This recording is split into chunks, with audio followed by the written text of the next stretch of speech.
gravando. Boa tarde, Patrícia, tudo bem? Boa tarde, Felipe. Boa tarde, pessoal. Tudo bem?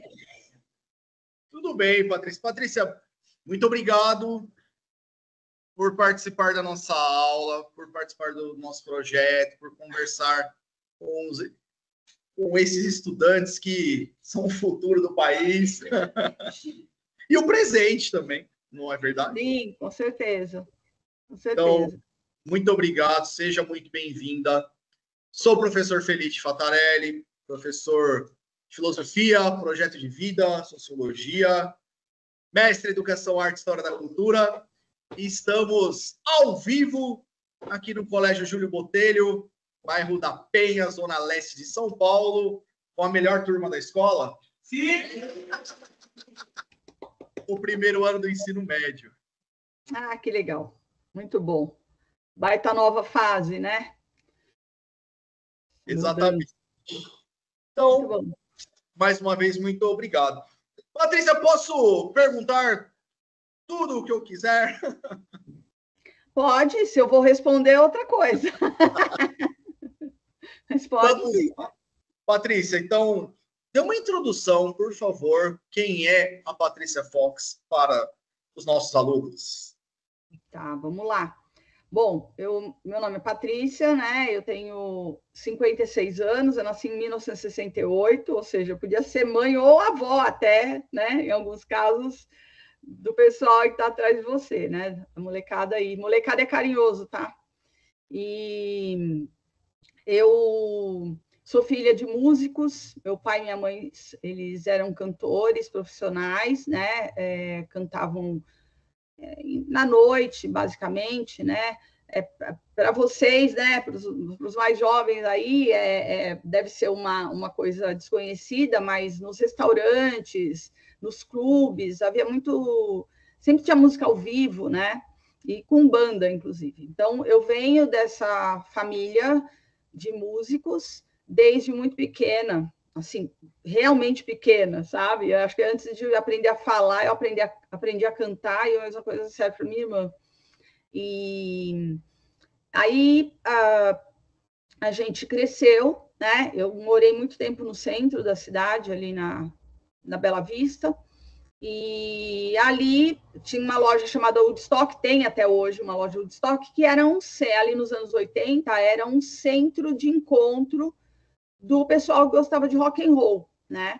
Então, ali por volta de 84, eu comecei a frequentar bastante ali, conheci os meus amigos, são meus amigos até hoje, e parte desses amigos, né, fizeram parte da banda Ozone. Eu era a baterista do Ozone, compositora, cantava também, né, e as outras integrantes, as meninas, a Paula e a Yasmin, no vocal e na guitarra, e a gente tinha o Alê no contrabaixo e o Marcelo na outra guitarra. Então, inicialmente era uma banda mista, mas por conta de uma série de questões, que vocês estão bem a par, né? O pessoal falava, a banda das minas, né? Como a gente tinha uma banda de hard rock, que eu não sei se você passou alguma coisa para eles, Felipe, de como que era essa cena, né? Do hair metal, né? Então, era uma coisa andrógena. A gente nem ligava muito, sabe? Não tinha essa questão. Mas aí passou o tempo e a gente acabou virando uma banda feminina. Bom, eu dei já uma introdução sobre a banda, desculpa. Mas voltando à minha jornada, né? Eu trabalhei muito tempo com mitologia, terapias em grupos, com o público feminino, né? Desde o início ali dos anos 90. E, em paralelo a isso, eu sou graduada em filosofia e em 2021 eu terminei o meu doutorado em comunicação social, né?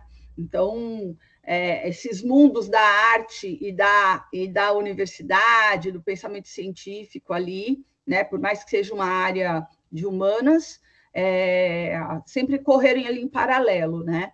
E aí, hoje eu estou aqui conversando com vocês. Que legal. Já tem alguma pergunta aqui na sala ou ainda não? Bernardo. Bernardo tem uma pergunta já. Oi, Bernardo. Oi. Vem cá, vem aqui, vem aqui. Oi, tudo bem? Tudo bem, Bernardo. Você falou que na sua banda, né, você, além de baterista, era compositora, né? Eu queria saber como que funcionava esse processo de compor uma música para você. No seu caso, né? Obrigado. Imagina, obrigada pela pergunta.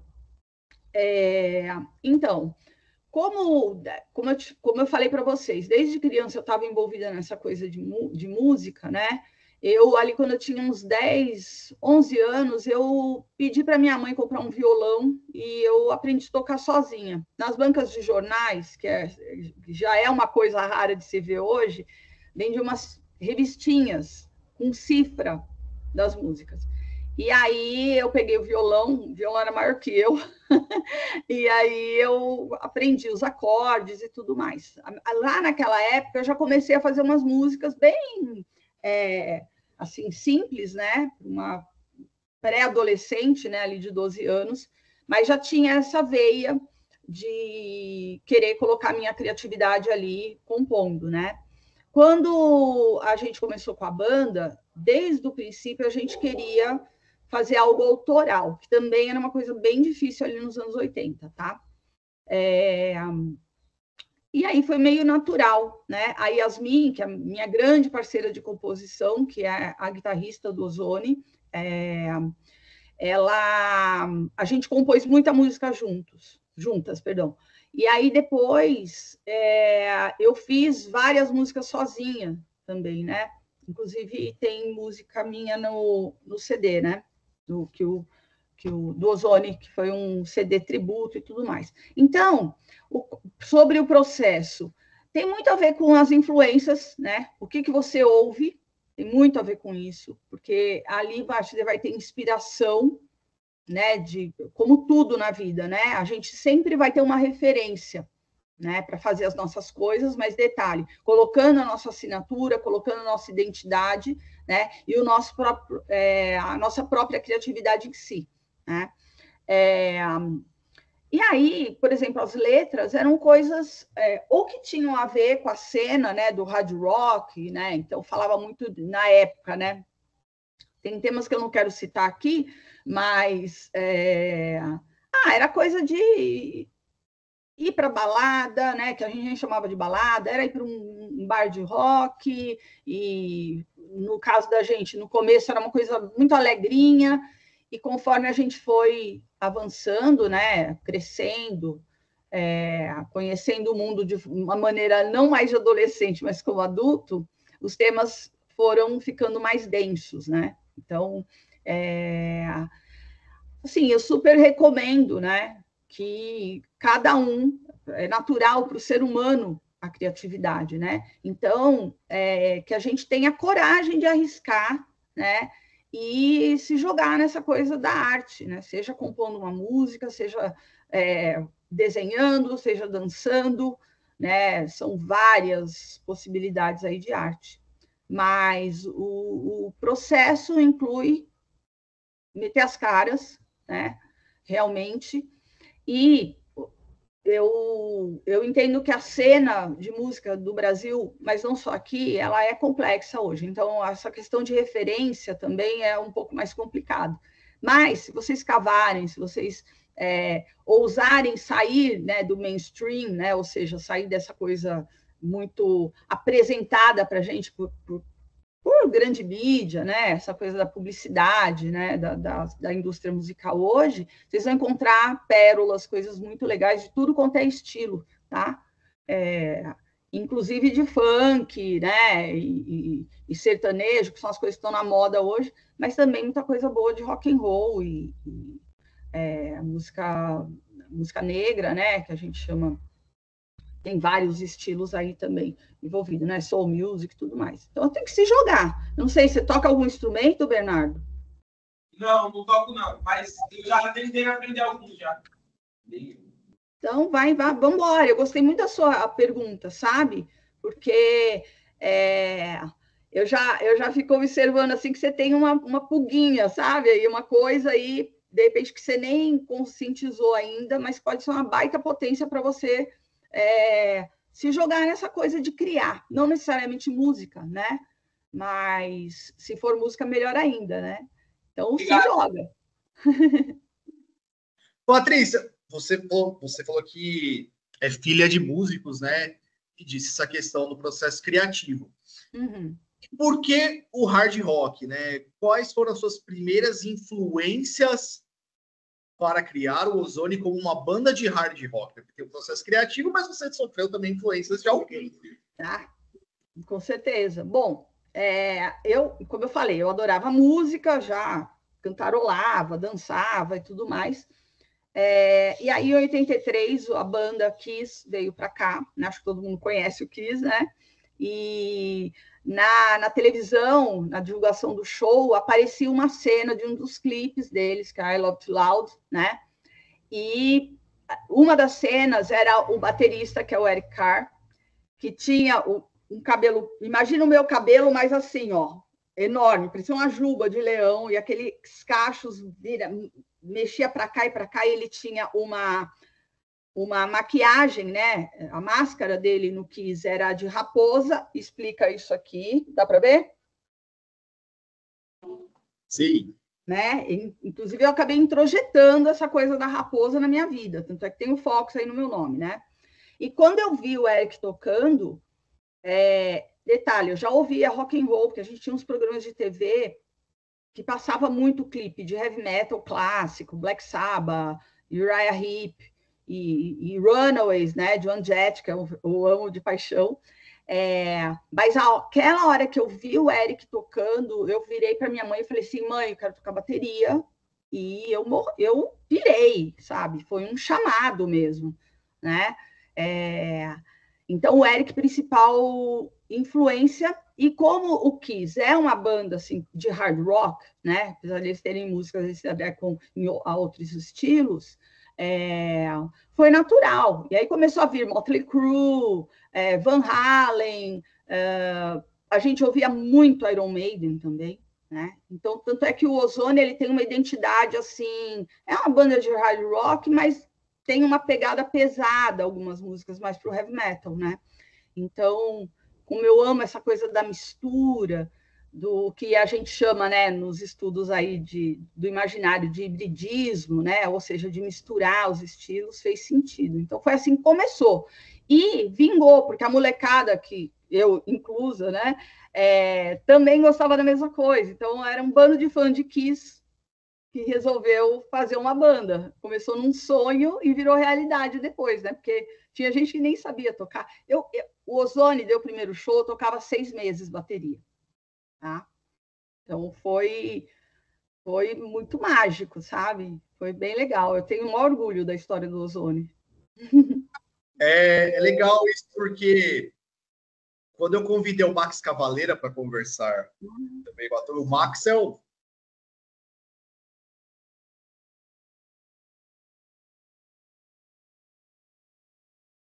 Deu uma travada aqui para mim.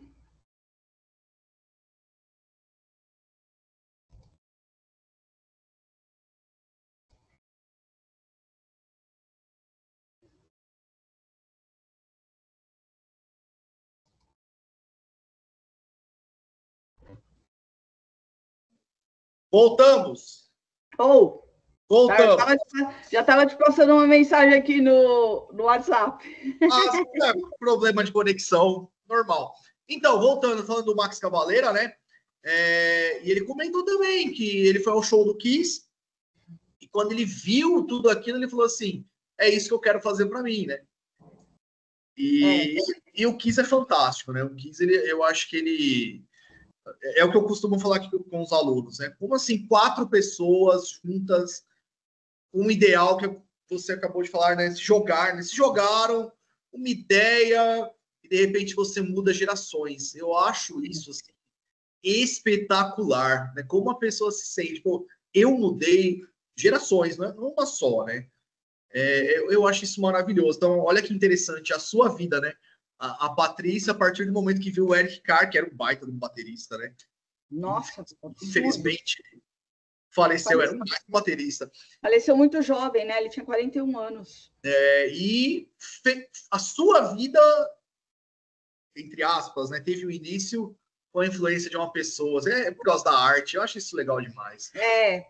Perfeito o que você falou. E assim, direcionou mesmo, sabe? Eu tenho um envolvimento aí com espiritualidade xamânica e tudo mais, faz parte da minha visão de mundo. E essa coisa da raposa começou, um apelido, porque a gente colocava o sobrenome dos nossos ídolos, né, no nosso nome, então era Paticar, o meu apelido, né? Muita gente me conhece até hoje assim. E quando eu fui abrir um e-mail, porque eu sou da era pré-internet, então quando veio eu acho que era até o UOL que tinha aqui só, o meu e-mail era Fox, né? E então, assim, determinou muita coisa. E eu falo com tranquilidade que essa jornada aí no rock and roll deu base para tudo que eu faço hoje, inclusive para dar aula. A filosofia é muito rock and roll, porque é pensar fora da caixa, né? E honestamente eu sinto falta hoje demais desse espírito, sabe, de rebeldia criativa, não a rebeldia por ela, sabe? Não ficar reclamando e só isso, não é isso. É transformar o que te incomoda em arte. Isso gera movimento, inclusive essa que você falou, né, de você influenciar outras pessoas. Que não sou arrogante o que eu vou falar, mas eu dei aula para pessoas que começaram a tocar por minha causa. A Yasmin é a mesma coisa, né? Então, é muito rico. E é uma coisa legal, porque é uma forma de você... É como se fosse uma coisa ancestral, sabe? A gente não carrega características do pai, da mãe, do avô, do bisavô, por vezes, né? Nossa, se a cara do seu bisavô, da sua avó, seu jeito é a mesma coisa, né? Não só a cara. E eu acho que é essa coisa, pela criatividade, pela arte real, autêntica, legítima, que vem do coração, sabe? Vem dos ossos da gente. A gente não só cura, entendam a palavra cura aqui, tá? Acho que assim, supera dores que a gente carrega, como também a gente ajuda as outras pessoas, né? Que porventura sintam as mesmas coisas que a gente, né? Então, isso é importante, eu super recomendo. Quem toca algum instrumento aí, ou canta, dança?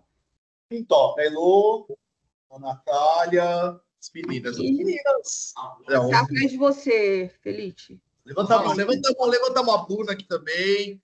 Então, é rico, sabe? E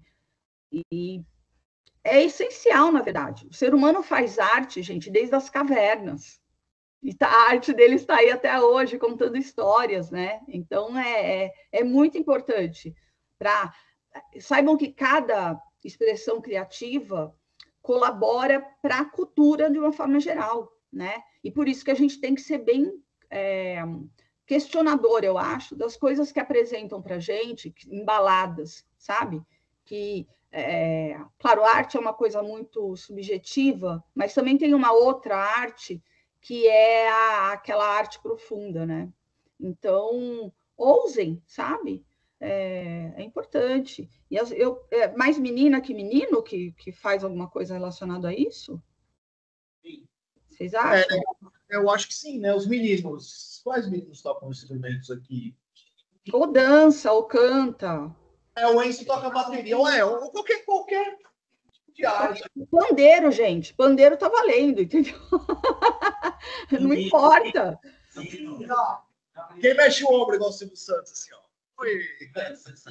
Quer ver uma coisa que é arte também, a gente esquece, e que eu acho que interessa muito vocês?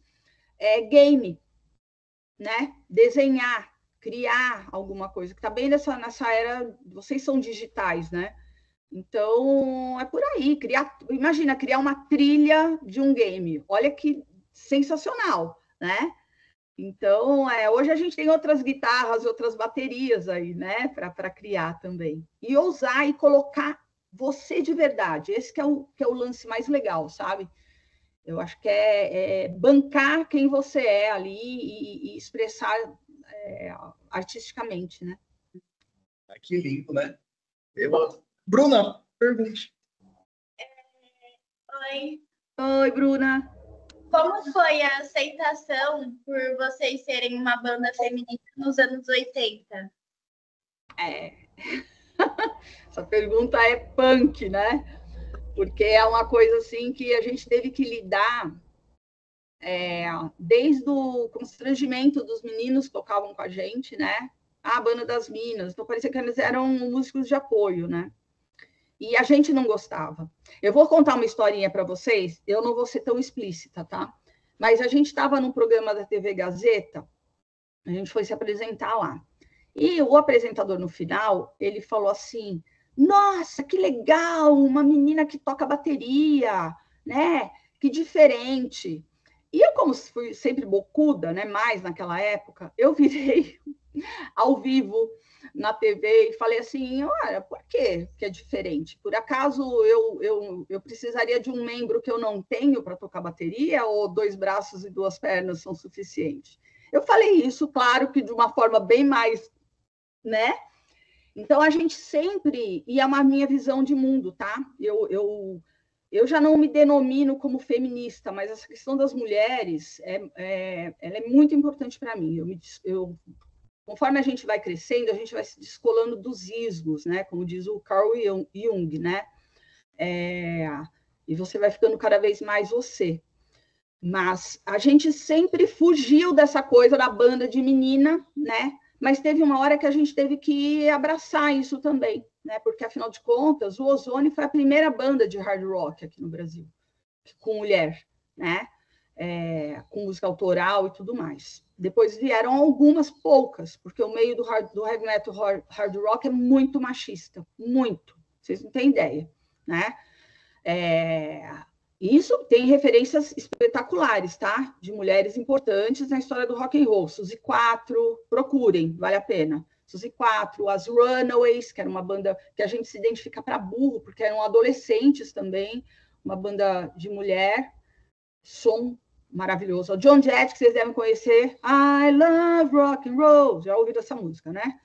Eu acho. Alguém ouviu ou tô viajando? Né? Teve até a versão da Britney Spears, né? Então, vira e mexe, tem alguém cantando I Love Rock and Roll, acho que é a Miley Cyrus também. E então a gente tinha que driblar isso e a gente ficava brava, sabe? Porque, eu vou contar um negócio, como era machista. O Ozone normalmente era convidado para abrir show. E a gente, muitas das vezes, a gente tinha mais público do que a banda que estava ali no palco principal, né? E a gente, claro, queria que a gente aceitava os convites, mas porque era um jeito de tocar. Imagina, a cena era ridícula, muito pequena. Hoje acho que é inexistente, inclusive, está menor do que era. E aí sempre a gente lidava com isso. Tem um show do Mambembe que a gente pegou um público errado, divulgaram o show, eu acho que era do Ratos de Porão, não sei se vocês conhecem, uma banda de punk, né? E aí trocaram as datas na divulgação. Tinha um show do Ozone no Mambembe e o show do Ratos. Divulgaram a data do Ratos no nosso dia. Então a gente pegou um público nada a ver. E no começo eles estão vaiando, falando, né? Tantantosa, né? Começaram a falar umas bobagens pra gente. E o público, perdão, Patrícia, para quem não conhece aqui, né? O Ratos de Porão, o vocalista João Gordo, né? E, não sei, provavelmente foi nos anos 80, 90. Foi lá por volta de 87, por ali. E era um público muito exigente, entre aspas, né? Exigente, porque o Ratos é uma banda de punk. Punk raiz, né? Punk raiz. Então, o punk, visto como anarquista, né? É um público difícil, assim. Mas você sabe o que aconteceu no final? Primeiro eles ficaram quietos, pararam, porque a gente mandou muito bem ali, sabe? Eu tenho toda a segurança. O Ozone era uma baita banda, sabe? Né? Com muita garra, sabe? Muito espírito ali. Aí eles ficaram quietos, no final estavam aplaudindo, né? E tem um momento do show, a hora que eles estavam quietos, que eu meio que mais falava, né? Apesar de eu estar na bateria lá atrás. E eu falei assim, pô, vocês vieram aqui para quê, sabe? Então, vamos agitar, vamos dialogar aqui. Eu não falei dialogar, porque eu nem usava esse termo, né? Mas eu dou vou falar, a palavra é feia, tá? Um esporro nos caras lá, e a gente não tinha, apesar do machismo, a gente não tinha medo, nunca, sabe? E a gente nunca usou o corpo, sabe? Ah, gostosa, sabe? Popozão, nunca. A gente, como eu falei, era andrógeno demais, né? Confundia muito quem era homem, quem era mulher, mas dentro da androginia, tá? Não tinha essa coisa de gênero naquela época. Então, dentro dessa visão de andrógena mesmo, indefinida. E aí a gente nunca usou dessa coisa de decotão, sabe? A gente subia lá e vamos embora, sabe? Então, porque o importante era fazer música, não era porque era uma banda de mulher, sabe? Não era isso. Poucos entendiam, né? Mas é isso, viu, Bruna? Meninos, não se sintam ofendidos, porque não é individual esse problema, mas o machismo, e eu acho que um certo medo dessa parte feminina que todo mundo tem também, né? Sentimento, aquela coisa toda, é algo, de novo, falando de psicologia junguiana, é uma coisa arquetípica. Então, a gente precisa realmente superando as limitações desse arquétipo, né? Que se fez aí, né? Essa ideia do machismo como arquétipo é uma ideia que eu proponho, né? Mas o ideal mesmo é que todo mundo esteja junto, expressando, não, de novo, não tem nada a ver com identidade de gênero, tá? Expressando essas facetas dentro da gente, tanto o feminino quanto o masculino, né? A ação, o sentimento, sem dualismo, as coisas se integrando. Rapaz, eu falo para burro, né? Tem uma expressão que é fala mais que o homem da cobra. Vamos procurar, tá? Vamos pesquisar no Google aí o que significa essa expressão. Mas tá legal. Eu estou amando vocês. Vai falar não, né? Vai falar não na minha cara. Mas olha que legal. É o que eu falo para eles, Patrícia.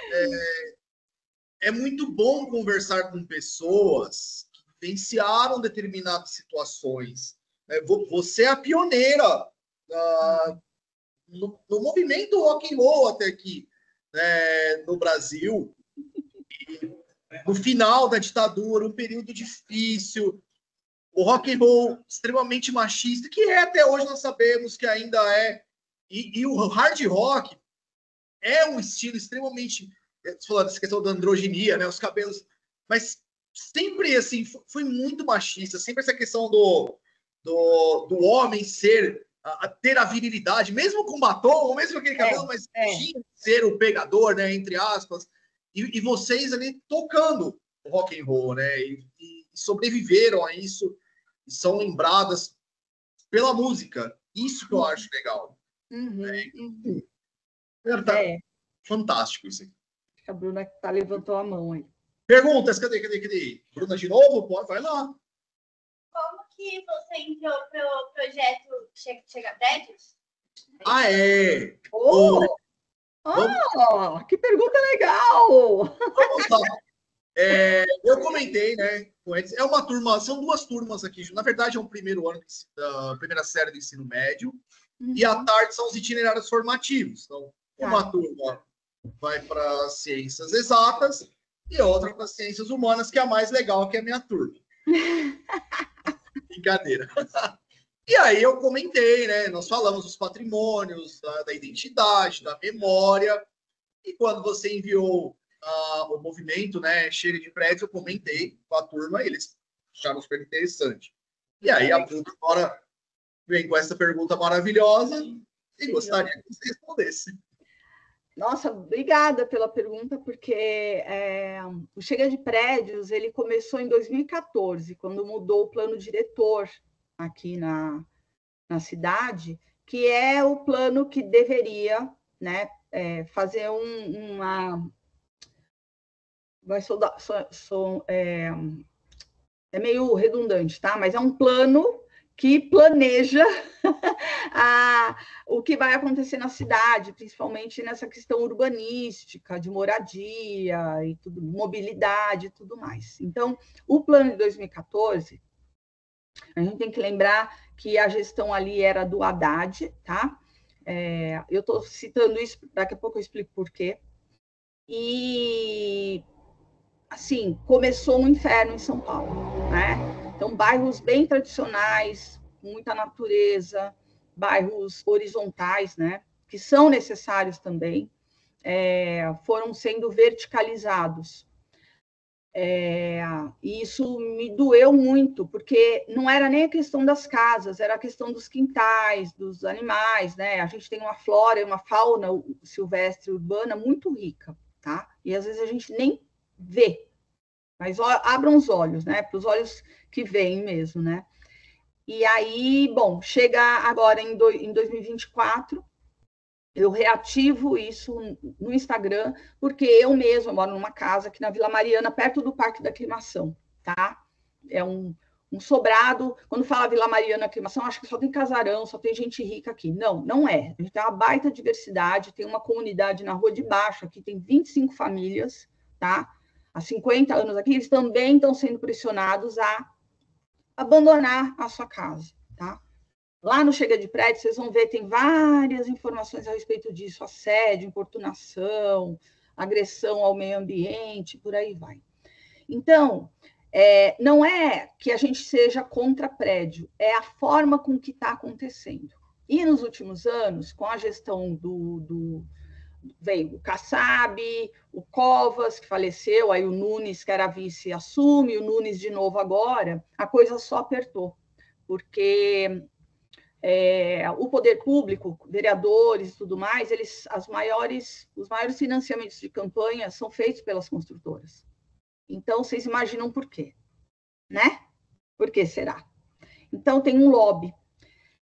Então, basicamente é isso. É uma coisa que para mim, é a mesma paixão do rock and roll, sabe? Eu tô, por diversos motivos, eu tô muito em cima disso. O grupo é pequeno, mas muito ativo. Vai para além do Chega de Prédios, tá? O Chega de Prédios é um canal de comunicação, denúncia e tudo mais. E a gente está prestes a abrir uma associação de moradores aqui, né? Por que eu estou falando isso também? A Penha, talvez vocês saibam, está sofrendo uma ameaça de destombamento. Como se a gente acha que nem seria possível. Tombou, beleza, está tombado, vamos proteger, né, patrimônio arquitetônico, histórico, imaterial, que são as histórias, as memórias, né? E aí havia uma ideia aí de destombar, eu nem sei se isso está indo para frente, para verticalizar a Penha, que é um bairro muito tradicional. De novo, o problema não é ter prédio, o problema é ter um prédio atrás do outro, sem sentido. Eles vêm com um discurso de que eles estão trabalhando pela moradia social, pela moradia popular, mas tem até mesmo denúncias de licenças que são dadas para as construtoras, para construir moradia social, e no final eles fazem estúdios de 25 metros quadrados para vender por R$500 mil. Ou seja, está no Ministério Público e tudo mais. Então, por que isso é importante? Vocês estão aí, vocês têm o quê? 16 anos agora? É isso? A média? 15, 14. 15, 14. Ainda mais jovens. Então, pessoal, nessa época da vida, normalmente a gente não liga muito para esse tipo de assunto. Mas vocês podem ter certeza que o destino de vocês está ligado ao que está acontecendo agora, né? Porque essa verticalização predatória, subir tanto prédio, tanta torre, e detalhe, as periferias continuam largadas, sem estrutura, né? Sem moradia digna. Então, eles estão fazendo isso justamente em bairros que são mais estruturados, né? Você já falou com ele sobre gentrificação, Felipe? Na aula de história, vocês conversaram, acho que no 9º ano, provavelmente deve ter conversado. Não, dentro da aula de patrimônio ainda não. Mas vou falar com ela, se você quiser, pode.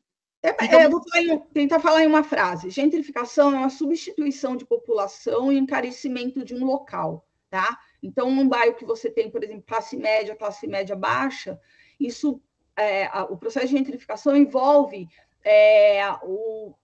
você colocar uma população, por exemplo, de classe média alta, a gente muito rica, entendeu? E aí fica insuportável e as pessoas são obrigadas a irem para locais cada vez mais marginais, né, mais afastados e tudo mais. Então, basicamente é isso. E por conta disso, né, que eu estava falando, o que a gente está fazendo agora, tem muito idoso aqui no meu bairro, deve ter aí também, né? Não, eu não sei se a Penha até é um bairro de idosos. Aqui a Vila Mariana é conhecida, e a Aclimação, como um bairro de gente velha, tá? E detalhe, não é velha de 56, é velha de 80, tá bom? Ou seja, realmente, pessoas realmente idosas. E a gente acaba se deparando com senhorinhas, senhorzinhos que moram a vida inteira, às vezes nasceram aqui, e eles são praticamente expulsos das suas casas, porque pagam um valor ridículo pelas casas, pagam um terreno, nem a casa, e onde vão morar esses idosos, né? Então, tem uma violência aí muito grande. E lembrem-se que vocês têm 14, 15 anos, mas se tudo der certo, e eu espero e torço, né? Vocês vão ser velhos também, né? Então, a gente ter essa referência, ter essa preocupação com o idoso e com as pessoas mais velhas, sem moralismo, tá? Sem pregação.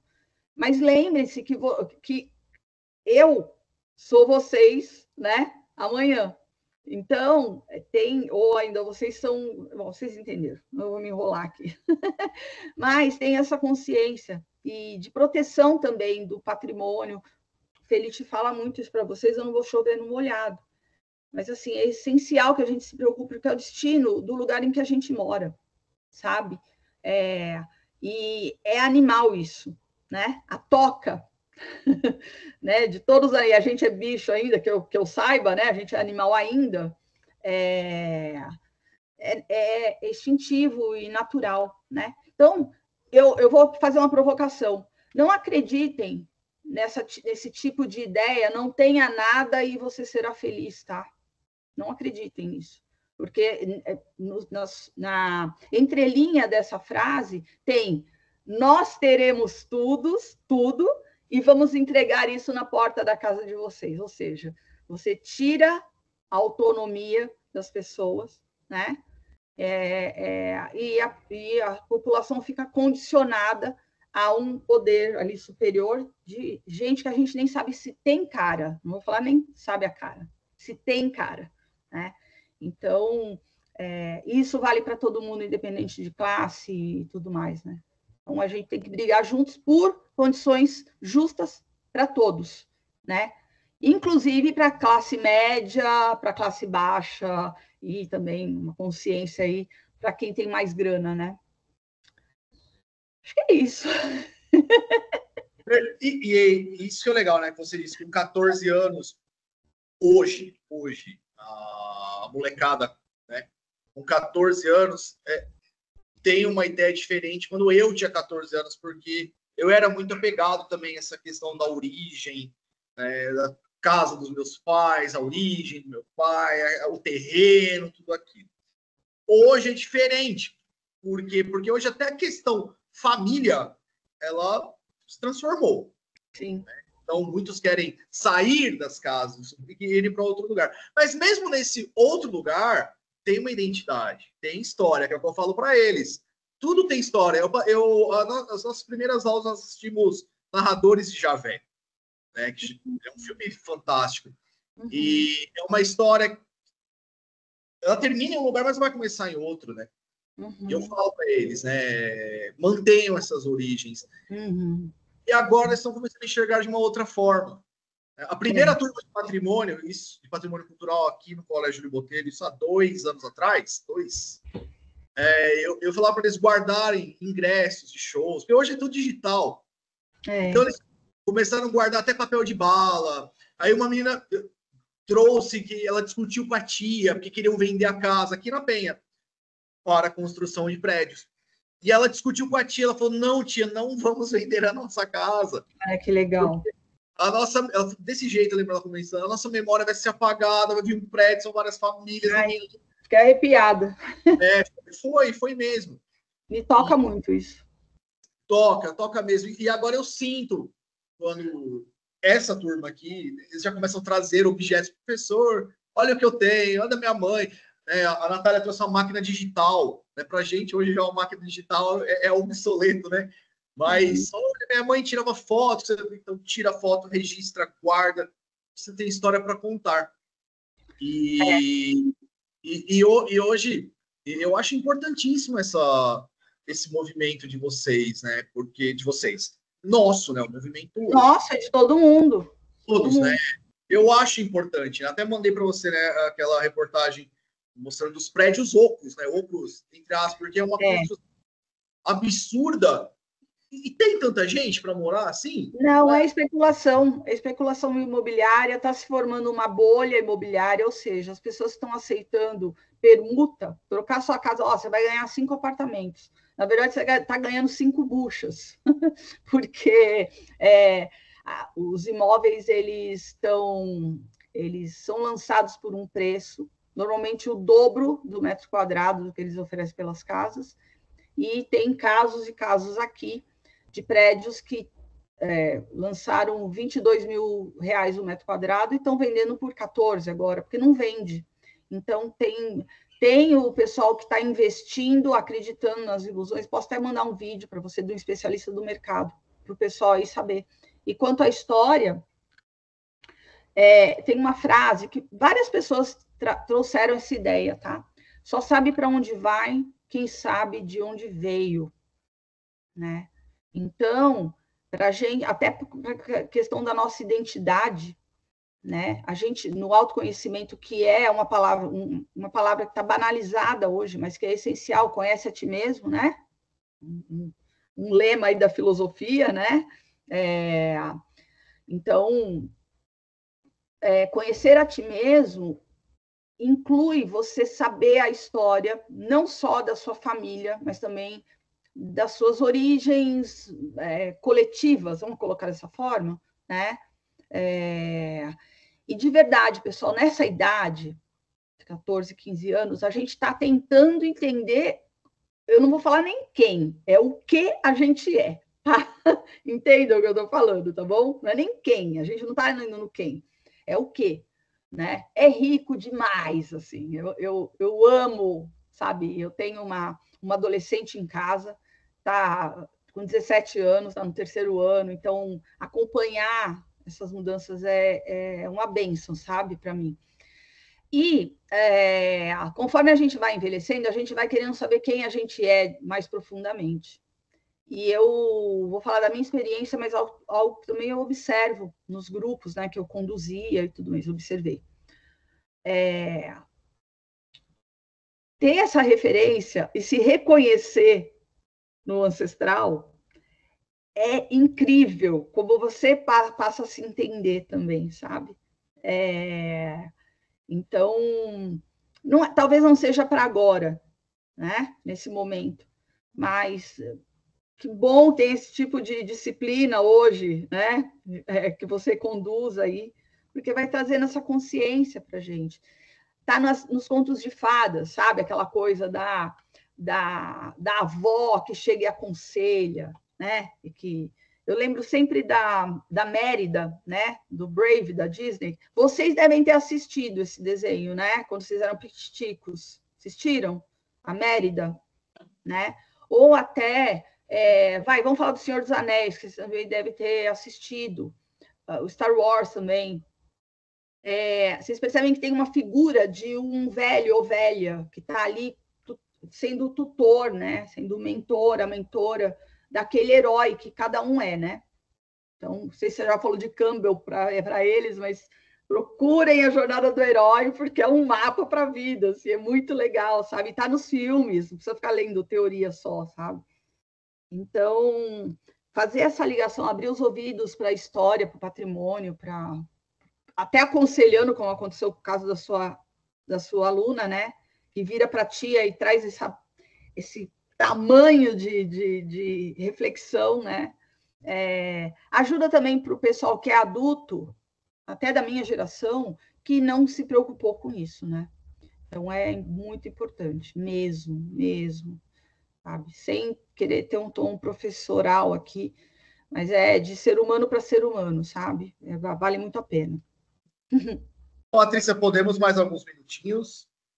Claro, sim, Bora. Deixa eu ver. Gente. Não dá sim, mais uns 10, 15 minutos eu estou de boa. Beleza. Henrique, venha. Oi, Henrique. Boa tarde. Oi. Eu queria saber quais foram os seus incentivos para começar na bateria e no projeto. Tá. Patrícia, e eu vou complementar a pergunta do Henrique. Nós estamos falando de 1984 ou até uma data anterior, né? E a dificuldade para adquirir um instrumento musical na época. É absurdo. Não tá fácil, né? Mas mas vocês não têm ideia, tá? Eu comecei a tocar, minha mãe fazia tricô e ela tinha umas agulhas gigantes. Eu peguei, sério, é sério isso. Eu não tinha bateria, nem dinheiro para comprar, tá? Vida de músico, gente, não é fácil, tá? Músico profissional, é punk, tá? Mas eu tocava, treinava nas almofadas do sofá da minha casa, né? E detalhe, não tinha internet, então eu não tinha nem tutorial, aula online, não tinha nada. E poucas escolas de música e tudo mais, e loja, então, só tinha instrumento quem tinha grana, tá? Basicamente. Então, você comprava um negócio, como no meu caso, minha mãe conseguiu comprar uma bateria do ano que eu nasci, a bateria de 68, e comprou do ex-baterista da banda dela, uma bateria toda lascada, amarrava com arame, assim, umas coisas muito nada a ver. Hoje é outra história, então vamos para o hoje, né? A gente encontra instrumentos razoáveis com preços possíveis, tá? Então, para quem não tem bateria, o que eu aconselho é procura uma escola de música no bairro, deve ter, e começa a fazer aula, sabe? Chega lá já com o seu objetivo. Então, você gosta de hard rock, eu gosto de heavy metal, eu gosto de samba, não importa, né? Pop, vamos embora. Chega lá e fala, olha, eu quero aprender a tocar bateria, eu gosto desse estilo. Obviamente, você vai começar com os rudimentos, né? Ali, com as coisas bem de principiante mesmo, que é bem legal. Alguns professores dão... fugiu o nome, meu Deus, partitura. Eu aprendi a ler partitura de bateria, né? E é divertido. A bateria, eu acho que é o instrumento mais divertido que tem. Tanto é que tá ligado a tambor, né? Primitivo. O tambor, o ser humano um dia estava assim, começou a batucar numa pedra ou num tronco de árvore, entendeu? E aí não teve mais volta. Então, basicamente é isso. E hoje com a internet, se for o projeto, tipo, começou uma banda, Henrique? É isso? Não, é do prédio. Do prédio. Ah, tá. Então tá, tocar bateria ou qualquer instrumento é isso. Procura uma escola, ou se você tiver a oportunidade de ter um instrumento, pega o YouTube e vamos embora, entendeu? Dá para aprender assim também. Sobre a história dos prédios. Vocês já têm aí na Penha uma associação de moradores que está organizada. Eu não tenho o arroba, tá? Se eu souber, eu passo para o professor depois. E vocês podem conversar com eles, mas sabe que coisa mais legal do mundo, que foi assim que começou aqui? Bater na porta dos vizinhos e conversar. Porque o ponto sensível, né, o calcanhar de Aquiles dos bairros horizontais é a falta de comunicação entre os vizinhos. E os corretores mentem muito, né? Eles falam traz muita confusão. Seu vizinho vendeu, a rua inteira aqui já vendeu, só falta você vai ficar isolado, sabe? Tem até matéria no jornal abordando isso, porque a gente denuncia, né? Mas é conversar, meu. Vocês podem conversar. Sabe por quê? A gente tem direito à cidade. Os seus pais pagam impostos, entendeu? A gente paga muito caro por essa cidade, né? E, infelizmente, não se entrega. E a voz da população é soberana. E a gente precisa sair desse papel paternalista de beija-mão de político, sabe?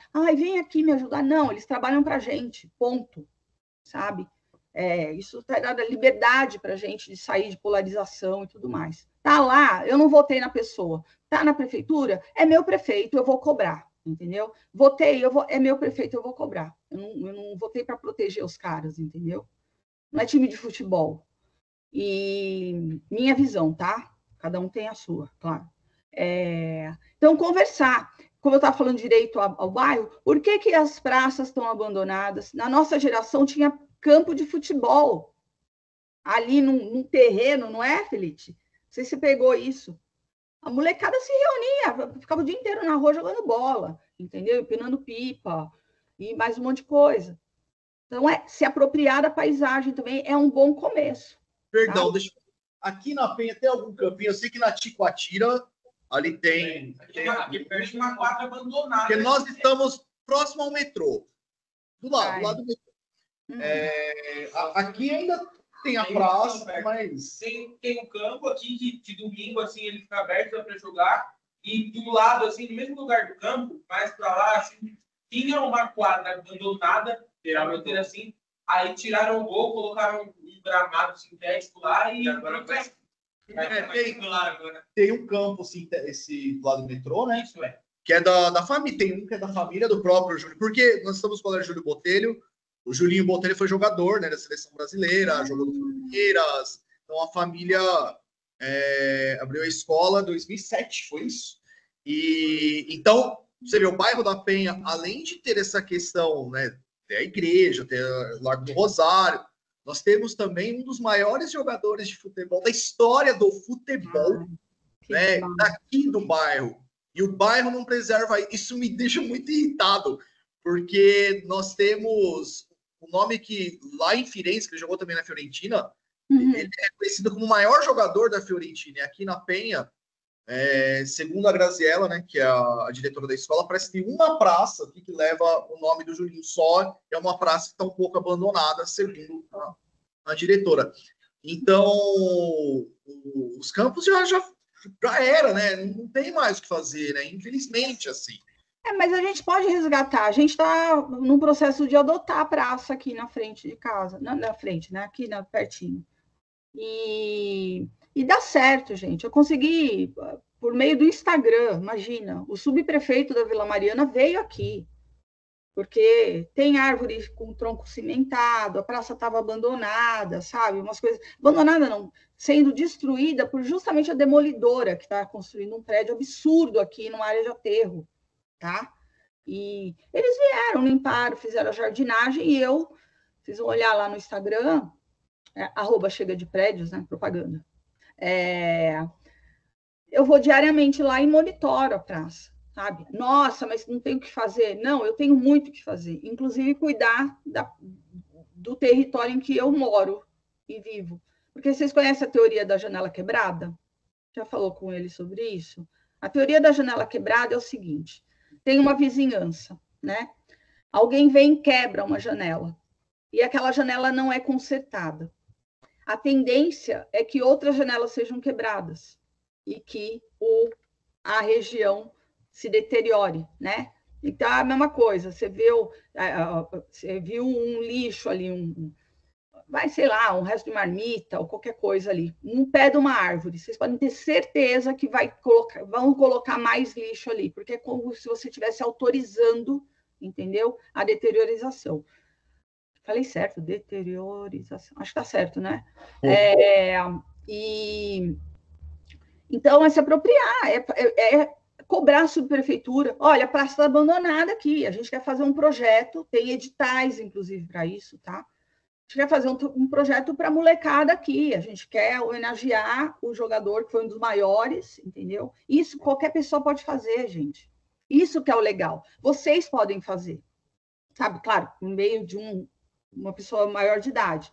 Mas, quando a gente vê coisa errada, a gente sair como eu falei, do reclamão, sabe? E agir. Mas não agir com violência, agir com astúcia, com uma boa acordo. Dentro da legalidade, né? Dentro da legalidade. Porque tudo que...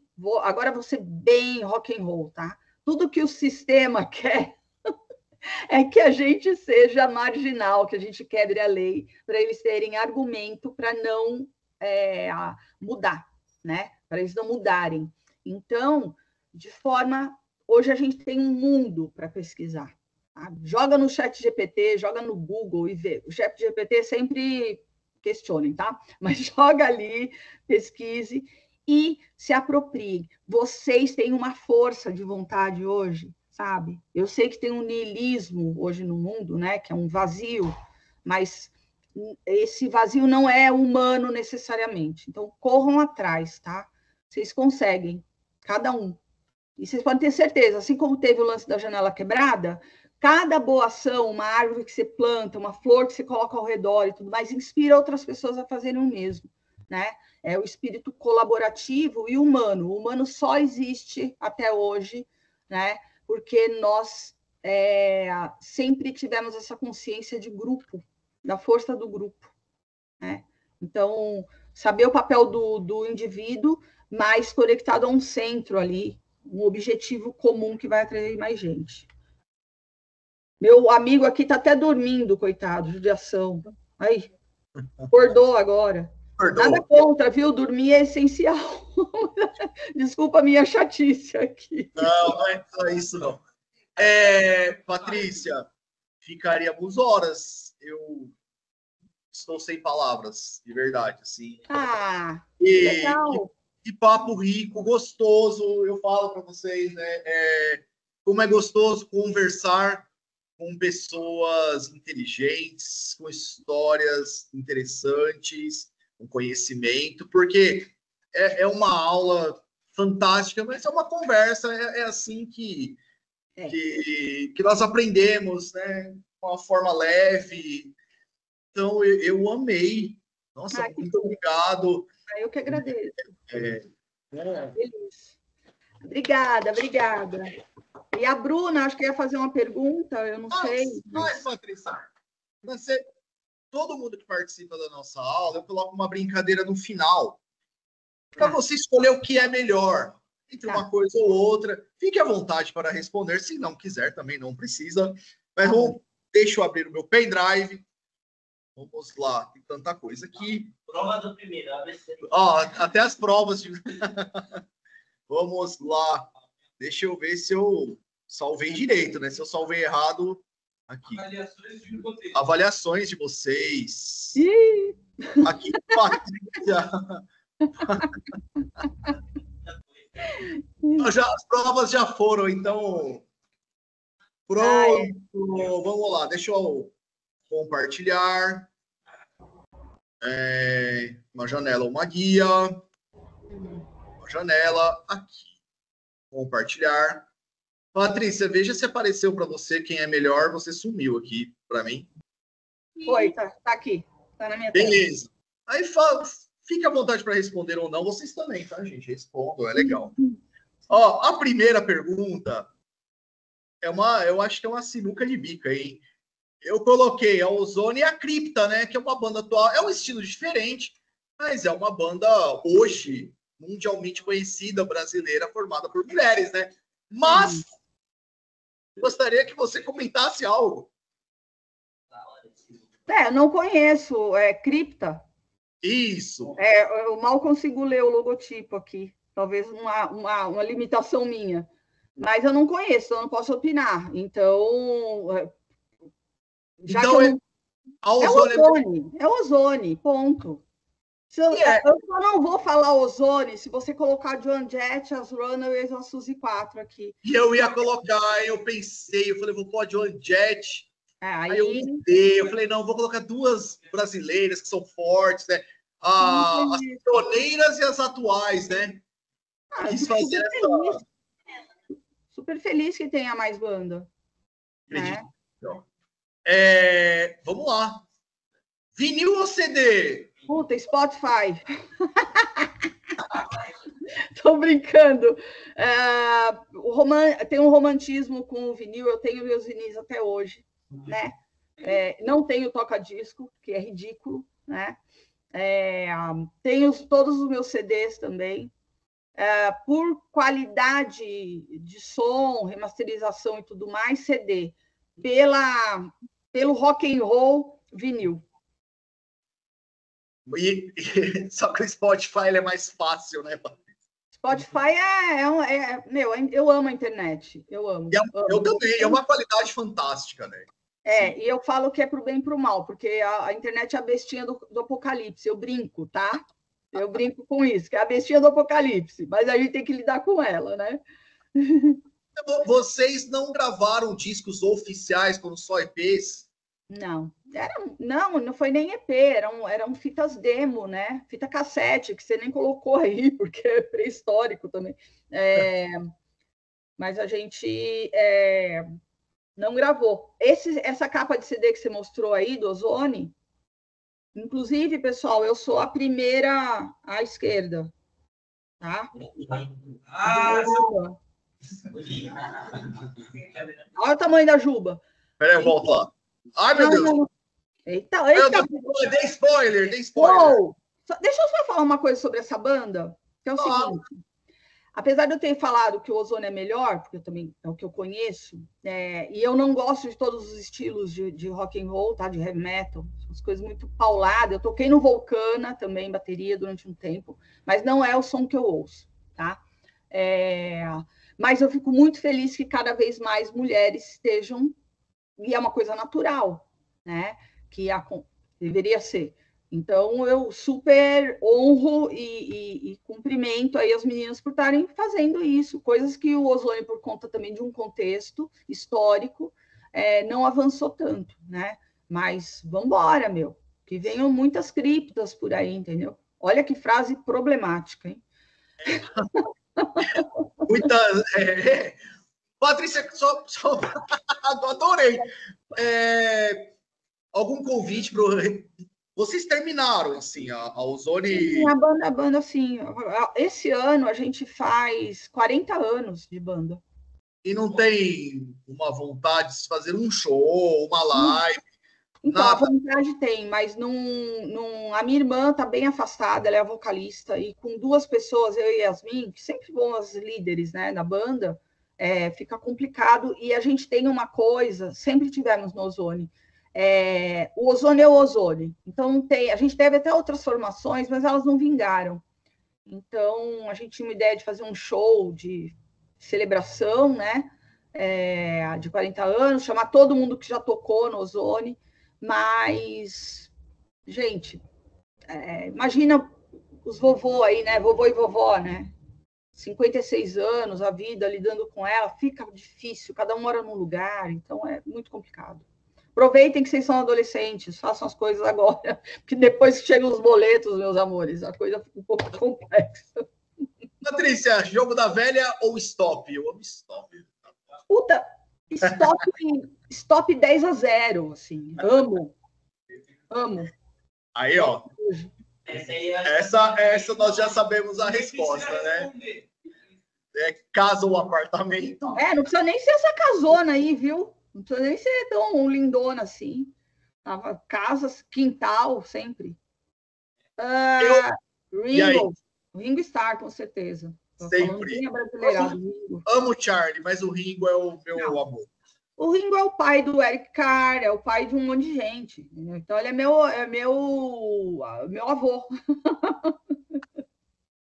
Coxinha ou pastel? Pastel de carne. Amo. Se tiver pimenta, mais ainda.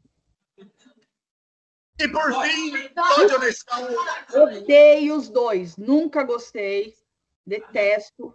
Acho horroroso. Patrícia, agora, só para concluir, nós fizemos um trabalho há 2 semanas atrás. Nós produzimos um brigadeiro. Porque o brigadeiro traz excelentes memórias. Então, eu vou fazer uma pergunta, responda com uma única palavra. Tá bom. Quando você morde um brigadeiro, o que você lembra? Que eu não gosto de brigadeiro.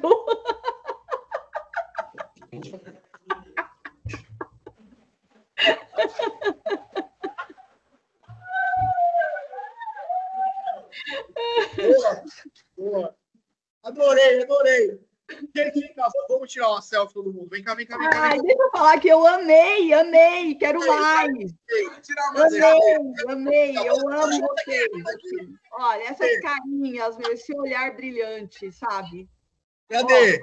Vou Vai falar lá. de Dorameira aqui, hein? Não, Dorameira Heavy Metal, ó. Aqui, ó. 1, 2, 3, ó. Aê! Patrícia, eu fiz uma amiga. Que legal, amei. E eu fiz vários amigos aí, vocês são lindinhos. Quando quiser, vem à nossa escola. Eu vou. Vem sim. Agora temos o contato. Mande mensagens, como eu disse. Fiz uma amiga, agora espero para o resto da vida. Então, um beijo. Muito obrigado. Nossa, não deu palavras. Né?